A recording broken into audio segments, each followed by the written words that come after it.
Hello అండి, అందరికీ నమస్కారం. శ్రావణి వంటిల్లుకి స్వాగతం. ఇవాల్టి వీడియోలో చిన్నపిల్లలకైనా పెద్దవాళ్ళకైనా సింపుల్గా అయిపోయే చీజీ బ్రెడ్ ఆమ్లెట్ ఎలా ప్రిపేర్ చేసుకోవాలో చూద్దాము. దీనికోసం ఒక బౌల్ తీసుకొని ఇందులోకి 2 ఎగ్స్ని బీట్ చేసుకోండి. మనకి 2 బ్రెడ్ స్లైసెస్కి 2 ఎగ్స్ అనేవి సరిపోతాయి అన్నమాట. అంటే ఒక బ్రెడ్ ఆమ్లెట్ అనేది వస్తుంది. ఇందులోకి కొంచెం ఉప్పు అలాగే కొంచెం మిరియాల పొడి వేసుకొని బాగా బీట్ చేసుకోవాలి.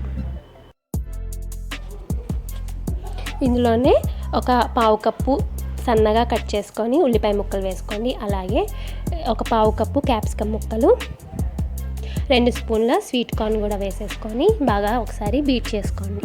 ఇందులో మీరు కావాలంటే క్యారెట్ తురుము కూడా వేసుకోవచ్చు. ఇంకా అడిషనల్గా మీకు ఏమైనా వెజిటేబుల్స్ యాడ్ చేసుకోవాలంటే యాడ్ చేసుకోవచ్చు అనమాట. ఇప్పుడు పొయ్యి మీద పాన్ పెట్టుకొని ఇందులోకి కొంచెం బటర్ యాడ్ చేసుకొని స్ప్రెడ్ చేసుకోండి.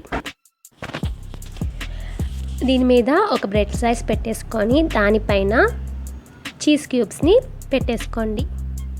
ఇప్పుడు పైనుంచి మరొక బ్రెడ్ స్లైస్ని యాడ్ చేసుకొని 2 వైపులా బటర్ని వేసుకుంటా చక్కగా గోల్డెన్ బ్రౌన్ కలర్ వచ్చేంత వరకు వేయించుకొని తీసుకోండి. అన్ని బ్రెడ్ స్లైసెస్ని ఇలాగే వేయించుకొని పెట్టుకుంటే మనకి ఈ స్నాక్స్ అనేది ప్రిపేర్ చేసుకోవడానికి ఈజీగా ఉంటుందన్నమాట.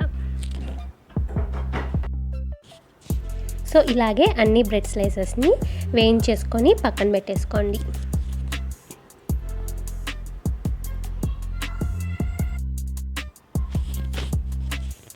ఇప్పుడు పొయ్యి మీద దోశ బ్యాటర్ కానీ వెడల్పుగా ఉన్న ఏదన్నా ప్యాన్ వేసుకొని దీని మీద 1 టీ స్పూన్ నెయ్యి వేసుకొని స్ప్రెడ్ చేసుకున్న తర్వాత మనం బీట్ చేసి పెట్టుకున్న ఎగ్ బ్యాటర్ని వేసేసుకోండి.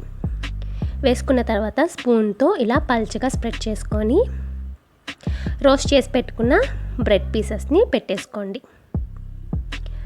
ఆమ్లెట్ చక్కగా కాలిన తర్వాత ఇలా బ్రెడ్ స్లైస్ మొత్తాన్ని ఫోల్డ్ చేసేసుకోండి.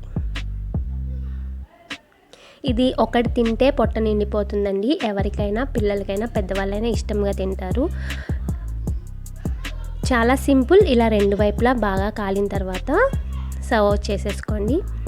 చాలా టేస్టీగా ఉంటుంది. చాలా సింపుల్గా కూడా అయిపోతుంది అనమాట. మరి మీరు కూడా ఈ రెసిపీని ప్రిపేర్ చేసుకొని మీకు ఎలా వచ్చిందనేది నాకు తప్పకుండా కామెంట్ చేయండి.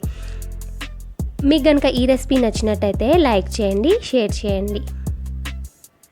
మరిన్ని ఇలాంటి సింపుల్ టేస్టీ రెసిపీస్ కోసం శ్రావణి వంటిల్లుని సబ్స్క్రైబ్ చేసుకోండి.